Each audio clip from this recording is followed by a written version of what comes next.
I'm 63 years old, and if you told me 4 years ago that the best decision I ever made in my second marriage was a lie of omission, I would have told you that wasn't the kind of woman I was. I was raised in a Baptist household in Savannah, Georgia, where my grandmother used to say that secrets rot from the inside out.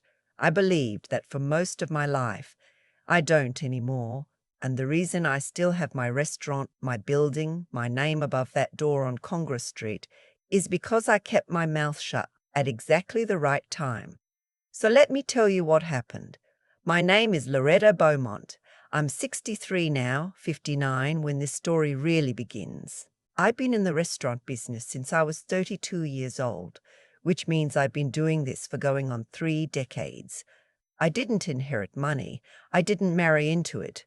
I started with one small soul food lunch counter on the east side of Savannah, a place so small you could barely turn around in the kitchen, and I built it into something, Beaumont's on Congress. 42 seats inside, a covered patio that seats another 26, full liquor license, a private dining room in the back that books out for events 6 months in advance. The building itself I bought outright in 2009 when the market dipped and I had just enough cash reserves to make the move. Commercial property in the historic district. My attorney at the time told me it was the smartest thing I'd ever do, and she was right. By the time I turned 55, the restaurant had been featured in Southern Living, Garden and Gun, and the Savannah Morning News more times than I could count. Tour buses would stop out front. I had a waiting list on Friday nights that stretched 3 weeks out. My daughter Faye, who lives in Atlanta and works in hospital administration, would come home for the holidays and walk through my dining room like she was walking through a church. Proud. She was proud of me and I was proud of myself. But I was tired, and I was lonely in a way that success doesn't fix. My first husband, Faye's father, passed from a heart attack when Faye was 16. That was a long time ago. I dated some after that. Nothing serious ever stuck. Running a restaurant the way I ran mine doesn't leave a lot of room for a relationship. You're there when people are out.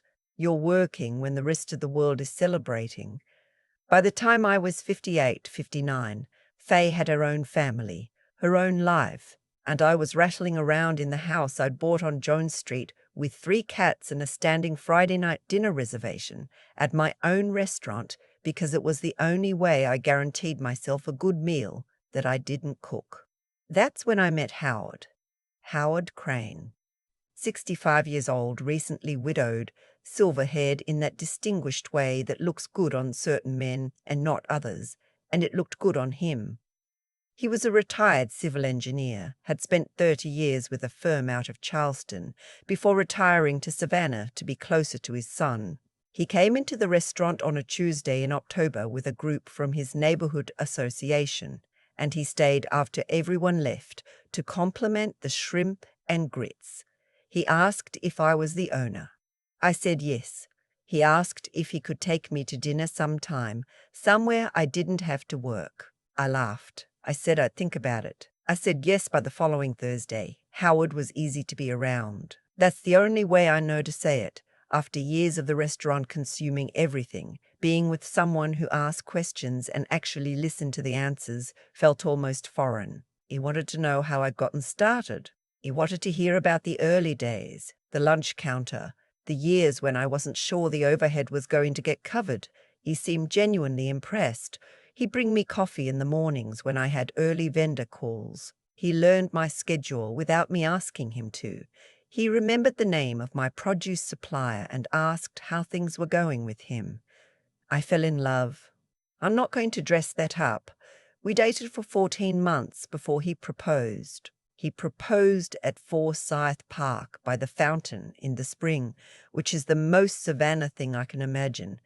I said yes. I was crying. Faye flew in that weekend. I told her over brunch, just the two of us at a table in my restaurant before we opened. She didn't smile the way I expected. She said, "Mom, I want to be happy for you. I am happy for you, but tell me you're being careful." I told her Howard wasn't after my money. She said she wasn't just talking about Howard. She'd met his children at Christmas. He had 2, a son named Philip. No, wait. I need to be careful about names. His son, 38, worked in commercial real estate up in Hilton Head. His daughter, 34, a family law attorney right there in Savannah, smart, polished, and watching everything with eyes that missed nothing. When Faye had talked to the daughter at Christmas, the daughter had spent a lot of the conversation asking about the restaurant's square footage, whether I owned the building, whether I had other investors. She asked about investors, Mum, at Christmas dinner. I told Faye the daughter was just making conversation. Faye gave me a look I recognized from when she was 17, and I wouldn't listen to her about something I later regretted. I didn't get a prenup. That's the first thing I want to own. My attorney, a woman named Gloria, who I'd used for business contracts for 15 years, pushed me on it. She pushed me hard. I told her Howard and I had talked about it, and he'd been understanding but hurt, and that the prenup wasn't going to reflect the kind of marriage I wanted us to have. Gloria sat back in her chair and looked at me the way she does when she knows she can't stop you from making a mistake and is preparing to help you survive it. At minimum, she said, make sure all your business documentation is airtight, the LLC structure, the real estate title, everything, and don't add him to anything without calling me first. I said I understood, but I also didn't tell Howard and didn't tell his children that the restaurant building on Congress Street was mine outright. No mortgage, no partners. When the topic of the restaurant came up, I talked about it the way I talked about it with the general public, a family business built over time, with a lot of moving parts. I implied there were financial complexities I didn't go into. I said my attorney handled most of the structural details. I was vague in a way that was technically truthful and strategically careful, and even as I was doing it, some part of me felt guilty about it. I've stopped feeling guilty. We got married in my restaurant. Of course we did. 50 guests, closed to the public for one Saturday evening, flowers everywhere, the kitchen staff made everything. Faye was my maid of honor. Howard's son flew down from Hilton Head. His daughter was there, with her husband, smiling, giving toasts, hugging me and calling me her stepmother, with a warmth that, looking back, felt practiced. The first year was mostly fine. Howard was a good companion. He'd come to the restaurant some evenings and sit at the bar with a bourbon and talk to the regulars. He wasn't in the way. He wasn't trying to manage anything. He'd bring me my reading glasses when I forgot them on the counter.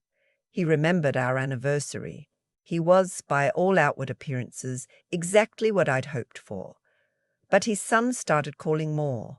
Not Howard's phone, mine. Reaching out directly to ask if Howard had mentioned that he had some commercial real estate contacts in Hilton Head who worked with restaurant groups. Just in case you're ever thinking about a second location, Loretta, family connections are an asset. I thanked him and moved on. Then his daughter started dropping by the restaurant, not to eat, to look. She'd come in off hours during prep, and she'd walk the space. She asked my general manager how long the lease ran. When he told her I owned the building, she got very still in a way that I heard about later. She recovered fast, asked a few more questions about the kitchen build-out, and left. My general manager told me about it that afternoon. I told him to let me know if it happened again. It happened again? This time she had a man with her. She introduced as a friend. He asked very specific questions about the HVAC system and the load-bearing walls. My manager asked if they wanted to schedule something with me directly. The daughter said they were just in the neighborhood. I called Gloria that night. Gloria said, "Tell me everything." I did. And when I was done, Gloria said, "Loretta, I want to run something for you, quietly. Can you give me a few days?" 4 days later, she called back, and her voice had a specific quality to it that I'd only heard from her one other time, when she'd found a problem in a contractor's work that could have cost me my building permit. "Someone has been pulling your property records," she said. "The county assessor's office, your LLC filings, business registration. Someone wanted to know the full ownership structure of everything with your name on it." I sat down at my kitchen table and stared at the wall. "Can you tell who?" "Not definitively." but I can tell you the search pattern is consistent with someone doing pre-litigation research or estate planning due diligence. Loretta. She paused. Has Howard asked you to sign anything recently? He had. Twice. The first time, he'd slid a form across the kitchen table and said it was to update his life insurance beneficiary, that he wanted to make sure I was protected if anything happened to him. The form was for life insurance. That part was true, but there was a second document underneath it, a durable power of attorney form, partially filled out, with my name in the designated agent line in Howard's handwriting. I'd asked what that was. He'd said Gloria must have sent duplicate paperwork by mistake. I'd set it aside. I hadn't signed anything. The second time was a document he described as a family trust instrument for estate planning. He said his daughter, being a family law attorney, had drafted something that would protect both of us and make things simpler if either of us became incapacitated. It was 11 pages. I said I needed to have Gloria look it over. Howard said that was fine. He left it on the counter. I picked it up and read it that night.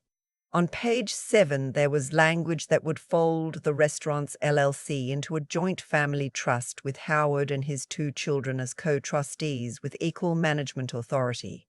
I read that page 3 times. I didn't say anything to Howard. I called Gloria. Gloria said, "Bring it to my office tomorrow."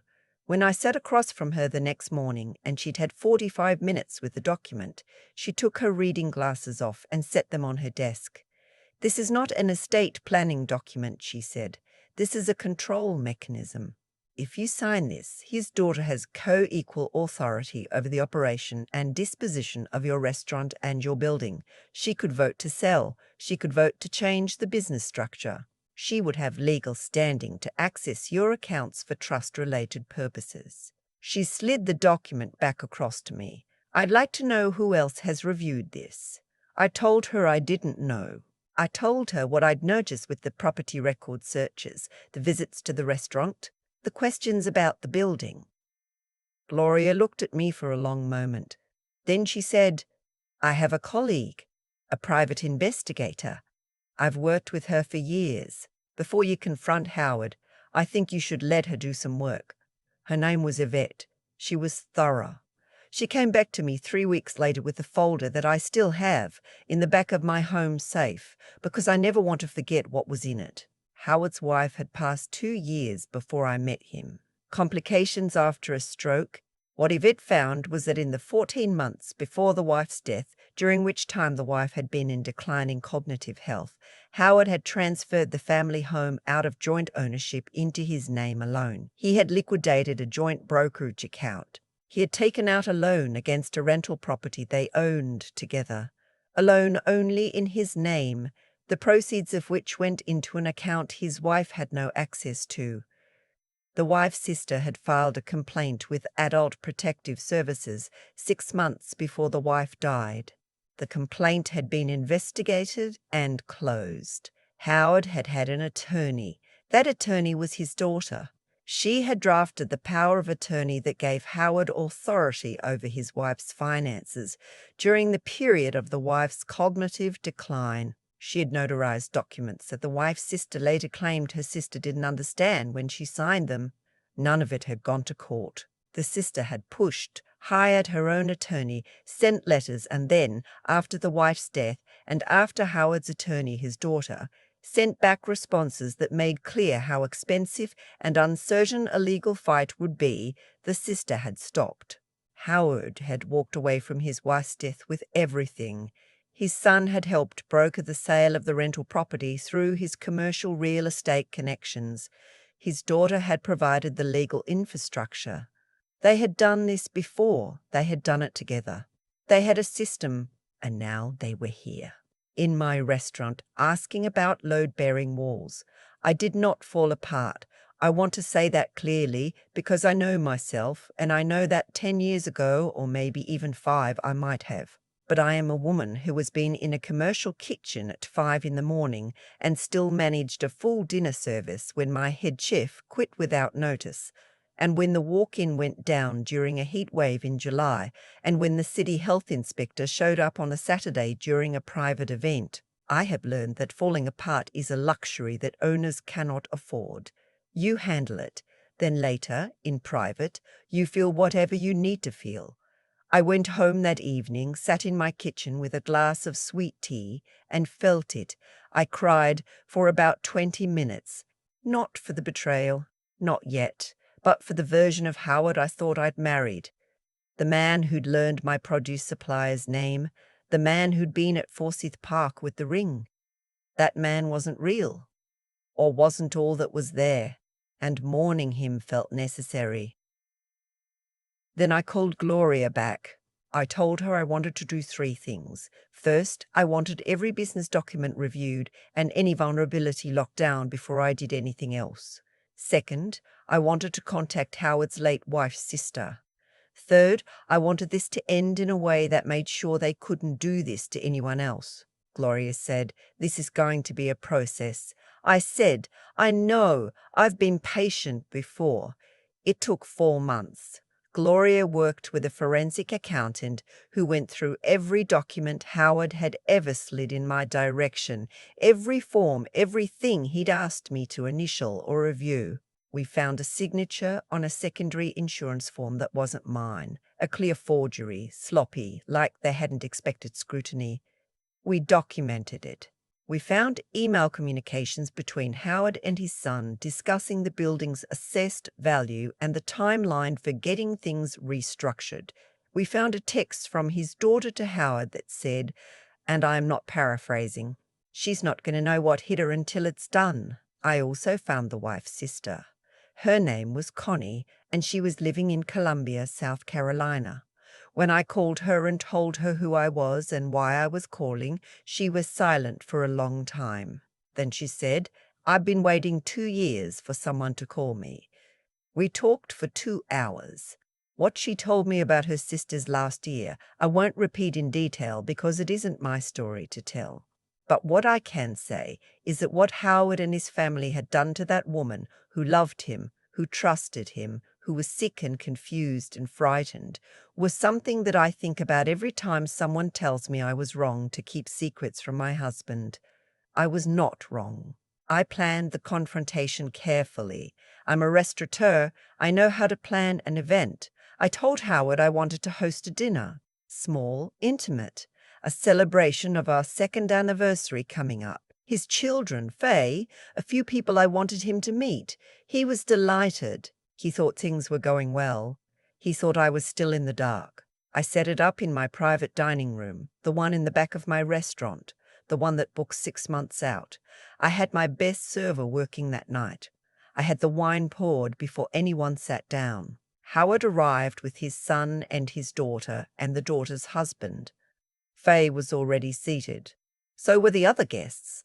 Connie had driven up from Columbia. She was sitting at the far end of the table, and when Howard walked in and saw her, he stopped walking, just for a second. But I saw it. His son saw it. His daughter looked at the room and started recalculating. I could see it happening behind her eyes. "Please sit down," I said. "We're all family here." Gloria was seated to my right. She had a file folder in front of her. Next to Gloria was a detective from the Chatham County Sheriff's Office, someone Gloria had been working with for the past 8 weeks. He was in civilian clothes. He looked like someone's accountant uncle. He was not. I stood at the head of my table, in my restaurant, on Congress Street, in the building I bought with money I earned with my own hands, and I looked at Howard. "I want to give you the chance to say something true," I said, "before this goes where it's going." Howard looked at his daughter. She gave the smallest shake of her head. He looked back at me. He said, "Catherine, I don't know what you think." "Loretta," I said. "My name is Loretta. You've had 2 years to learn it." Gloria opened her folder. The detective made 2 calls from the table. Within 20 minutes, Howard and his daughter were in handcuffs in the parking lot of my restaurant, which is not something I ever imagined I would see. His son sat at the table for a long time, not speaking, before he was allowed to leave with the understanding that his cooperation was expected. Connie held my hand across the table. "Did you get them?" she asked. "I got them," I said. Howard was charged with elder financial abuse, forgery, and fraud. His daughter was disbarred pending criminal charges for her role in preparing fraudulent documents, including the trust instruments she drafted for me. His son cooperated with the investigation and provided documentation of the property sale he'd facilitated during the wife's illness. Connie's original complaint was reopened with the new evidence. Howard eventually pleaded guilty to avoid trial. He received 4 years and was ordered to make restitution. His daughter got 18 months and lost her law license. Faye flew down the week after the arrests and we sat on the porch of my house on Jones Street, and she didn't say, "I told you so." She's better than that. She just held my hand. I finalized the divorce 9 months later. Howard got nothing. The prenup I hadn't gotten meant Gloria had to work harder to protect the assets, but the LLC structure, the building title, the business registrations, everything was clean and in my name and had been the whole time. They had tried to work around that with the forged signature and the trust document, but they'd done it sloppily, and they'd underestimated Gloria, and they had catastrophically underestimated me. I'm 63 now. Beaumont's on Congress is doing better than it has ever done. I hired a new general manager this past spring, a young woman who came up through culinary school in Atlanta and reminds me a little of myself at 30, which is terrifying and wonderful. Faye comes home more often than she used to. She says watching what happened made her want to be closer. I never told anyone, not Faye, not Gloria, not Howard, the full scope of what I withheld. They knew I was vague about the building ownership. They didn't know I had been vague on purpose from the very first conversation, because something in my gut that I'd been listening to for 30 years in business told me to wait, to not show my full hand until I understood who I was playing with. Some people, when I've told pieces of this story, have said I should have investigated Howard before I married him, that a woman with assets should know who she's getting into bed with before she signs a certificate. And they're not wrong. I wish I had, but I also want to say this. I was not foolish. I was lonely and I was hopeful, and those two things together can temporarily quiet a gut instinct that has otherwise never failed you. I know the difference now. I will know it going forward. If you are a woman who has built something, a business, a property, a portfolio, savings, whatever it is that represents 3 decades of your own choices and labor, and you are thinking about bringing someone new into your life at an age when vulnerability can feel like it comes with the territory, please hear me when I say this. Your instincts are data. Vagueness is not deception when you are protecting yourself from predators. Getting a prenup is not distrust. It is documentation of what already belongs to you. And if someone is hurt by the suggestion that your assets require legal protection, that reaction itself is information. Howard thought he was marrying a lonely restaurateur who would be grateful enough for companionship to sign whatever he slid across the kitchen table. He was right about the loneliness. He was wrong about everything else. I walk through my dining room every evening before service. I touch the door frame on my way in, which I've done for 20 years without really knowing why. My grandmother used to do the same thing with the door of her house, some kind of claiming, I think. Some kind of daily reminder that this is yours, that you made it, that it doesn't belong to anyone else. I still do that. I will keep doing that. The shrimp and grits are still on the menu. They were the thing that brought him in. They are the best thing we make, and they are mine. Every recipe, every ingredient, every table they've ever been served on, in a building with my name on the deed of my grandmother's way of touching the door. I built it, I kept it, and I am still here. People ask me sometimes if I regret marrying Howard, and I have to sit with that question for a second before I answer, because the honest answer is complicated. I regret that he wasn't who I thought he was. I regret the 14 months I spent being genuinely happy with someone who was, the whole time, running a calculation. I regret that his late wife, a woman I never met, spent the last year of her life confused and frightened, while the man she loved cleared out everything she'd built. That one stays with me. It probably always will.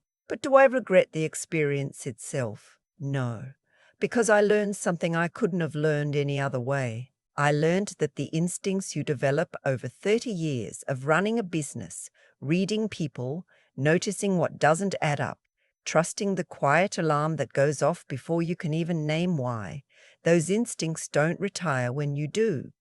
They don't soften because you're lonely. They go quiet sometimes when you want them to, when hope is louder than caution. But they don't go away, and if you've spent enough years listening to them, they will eventually get loud enough to cut through. That's what happened with me. I wanted to believe in Howard. Part of me kept believing, even as the questions started, even as his daughter walked through my dining room, looking at load-bearing walls. But some older, quieter part of me had already decided, back at the very beginning, not to hand over the full picture until I was certain. I don't know that I made that decision consciously. It felt more like muscle memory, like the same reflex that made me read every contract before I signed it, every loan document before I initialed it, every partnership agreement before I let an attorney file it. You build that reflex slowly over years of being the only person responsible for what happens next. Howard and his children were counting on me not to have that reflex anymore. They were counting on loneliness to have softened it. And I understand the logic. A woman in her late 50s, been alone most of her adult life, finally finds companionship. That woman, they figured, would be grateful enough to stop paying attention. That woman would sign things. They miscalculated, and the miscalculation cost them. What I want to say to anyone who sees themselves in any part of this story is, your history of hard work is not just financial. It is a form of intelligence. Every decision you made, every risk you absorbed, every year you kept going when it would have been easier to stop, that shaped how you think. It sharpened you, and that sharpness doesn't disappear because you fall in love. It is yours. It belongs to you in the same way the building belongs to me. No one can take it unless you hand it over. Faye sat with me on the porch after all of it was done, and she said, "Mom, I'm sorry you had to go through that." And I told her what I actually believed, which was that I wasn't, not entirely, because now I know exactly what I'm made of.